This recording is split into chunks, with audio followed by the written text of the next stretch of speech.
अस्सलाम वालेकुम रहमतुल्लाहि व बरकातहू। How is you doing guys? Hopefully आप सब ठीक ठाक होंगे। अगर आपने मेरी वीडियोस को पहले भी देखा है तो आपको पता है कि मैं रियाद सऊदी अरेबिया में जॉब करता हूं और यहीं पे रहता हूं। और अगर आपने मेरी आखिरी वीडियो देखी है लास्ट वाली, तो उसमें मैंने आपके साथ अपना एक्सपीरियंस शेयर किया था कि कैसे मैंने यूएसए का B1 B2 वीज़ा, जो कि विजिटर वीज़ा होता है और पाकिस्तानी पासपोर्ट पे वो 5 साल का लगता है और मल्टीपल एंट्री होता है, वो मैंने कैसे ऑलमोस्ट ना होने के बराबर जो है बैंक स्टेटमेंट और ना होने के बराबर ट्रैवल हिस्ट्री पे कैसे लिया। तो उस वीडियो में आपको उसके बारे में काफ़ी सारी मालूमात मिल जाती हैं और ये भी मैंने उसमें डिटेल से बताया है कि मैं एम्बेसी में जब गया तो इंटरव्यू कैसा था और वहाँ पे क्या क्या क्वेश्चंस किए गए और वहाँ पे जिन लोगों के वीज़े रिजेक्ट हो रहे थे तो उनके पीछे जो रीज़न्स थे, जो मुझे वहाँ पे मतलब मेरा पर्सनल एक्सपीरियंस था, वो मैंने आपके साथ शेयर किया है।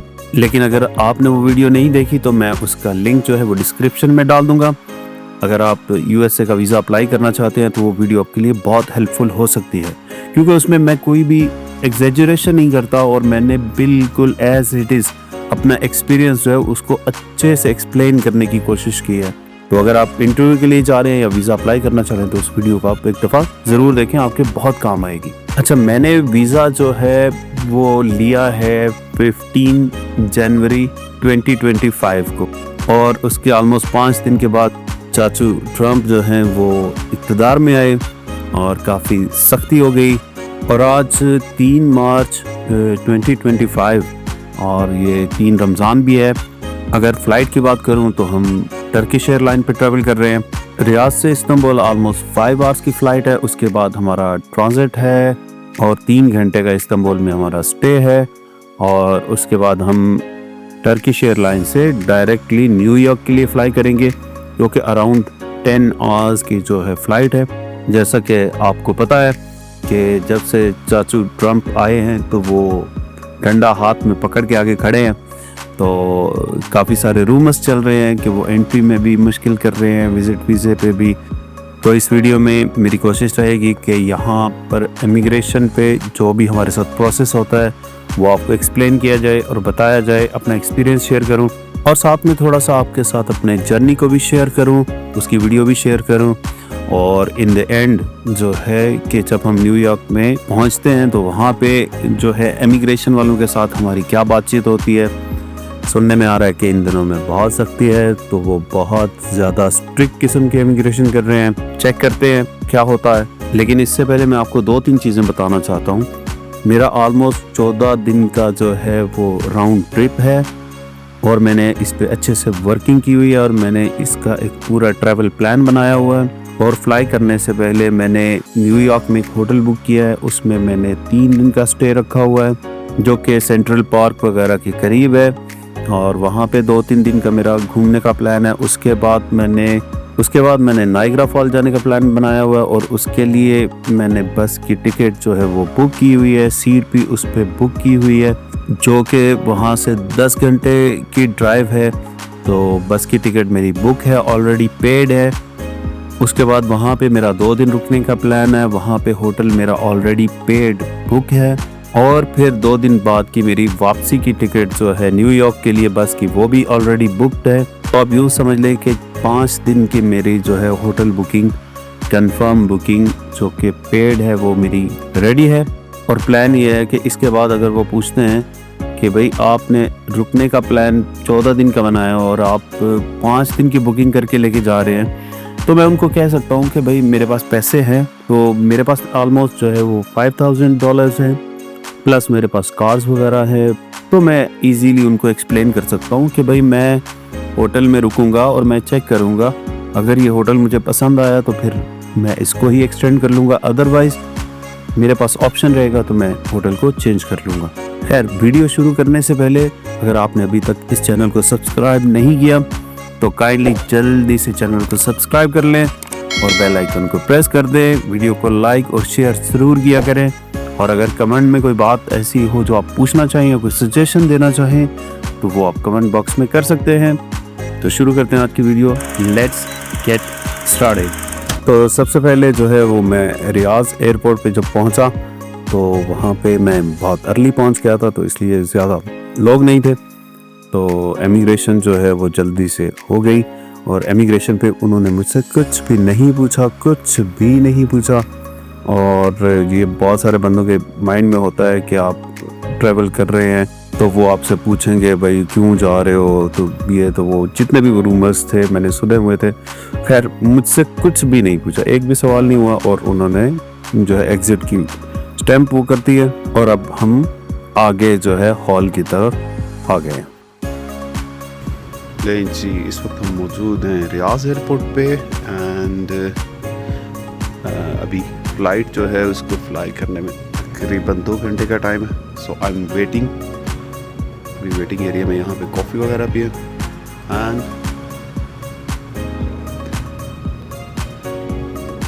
सुन ली आपको बाद में जब जहाज़ में इंटर होंगे तो वो दिखाएंगे। और अब हम जहाज़ में बैठ गए। अब हम फ्लाई करने को रेडी हैं टर्की के लिए, इस्तांबुल के लिए। ये 5 घंटे की फ़्लाइट रहेगी।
अब यहाँ पे इस्तांबुल से जो है वो भी हमारी, आप समझ ले, एक दफ़ा फिर से इमिग्रेशन टाइप हो गई है।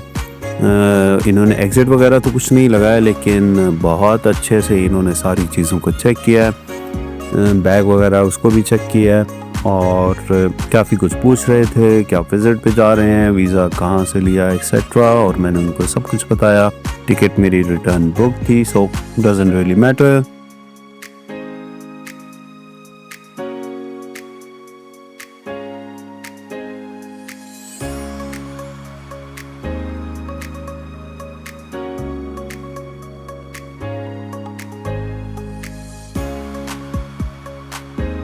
तो हमारी फ़्लाइट जो है वो लैंड कर गई है, इमिग्रेशन वगैरह क्लियर हो गई है, और इस वक्त हम एयरपोर्ट से बाहर आ चुके हैं। तो जब मैं इमिग्रेशन ऑफिसर के पास आया, मुझसे उसने कुछ ख़ास क्वेश्चंस वगैरह किए नहीं हैं। मैंने उसको अपना पासपोर्ट दिया, तो उसने मुझसे पूछा कि आप कहाँ से आ रहे हैं, तो मैंने उसको बताया कि मैं रियाद सऊदी अरेबिया से आ रहा हूँ। उसके बाद उसने मुझसे पूछा कि आपके पास कितने पैसे हैं, तो मैंने उसको बताया कि मेरे पास $4,700 हैं। देन उसने मुझसे पूछा कि आपकी होटल बुकिंग, मैंने उसको अपनी होटल बुकिंग दी।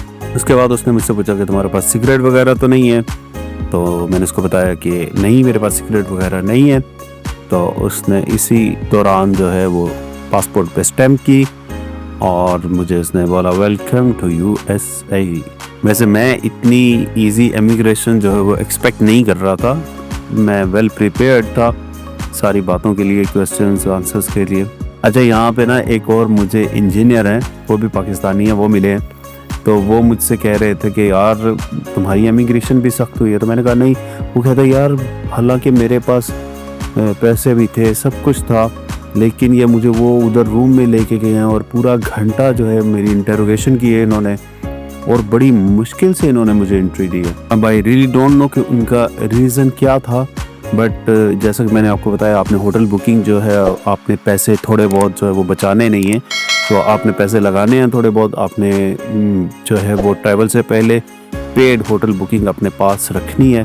पैसे आपने ज़रूर कैरी करने हैं, बेशक आपके पास कार्ड्स वगैरह हों, लेकिन आपने कैश जो है वो कैरी करनी है। मेरे ख्याल में कम से कम 4-5 हज़ार डॉलर जो है वो आपके पास होना चाहिए कैश। एंड देन उसके बाद आपके पास कार्ड्स भी होने चाहिए, और कार्ड्स की ज़रूरत पड़ती है यहाँ पे, क्योंकि अगर आप ओबर वगैरह लेते हैं कुछ भी तो उसमें कार्ड ही यूज़ होता है, तो आप कार्ड से ही उसकी पेमेंट करते हैं। खैर, ये था हमारा एक्सपीरियंस और ये थी आज की वीडियो। होपफुली वीडियो आपको पसंद आई होगी। और अगर आप यूएस का ट्रैवल कर रहे हैं और अगर आप परेशान हैं कि चाचू ट्रम्प आ गए हैं और वो बहुत ज़्यादा रूमर्स आप सुन रहे हैं, तो डोंट वरी कि अगर आप वाकई ही वेल प्रिपेयर्ड होके आते हैं तो आपसे कोई इतने ज़्यादा ना क्वेश्चंस आंसर किए जाते हैं और वो आपको इजीली एंट्री दे देते हैं। तो ये थी हमारी आज की वीडियो। होपफुली वीडियो आपको पसंद आई होगी। अपना और अपनों का ख्याल रखिएगा। मिलते हैं अगली वीडियो में, तब तक के लिए अल्लाह हाफिज़।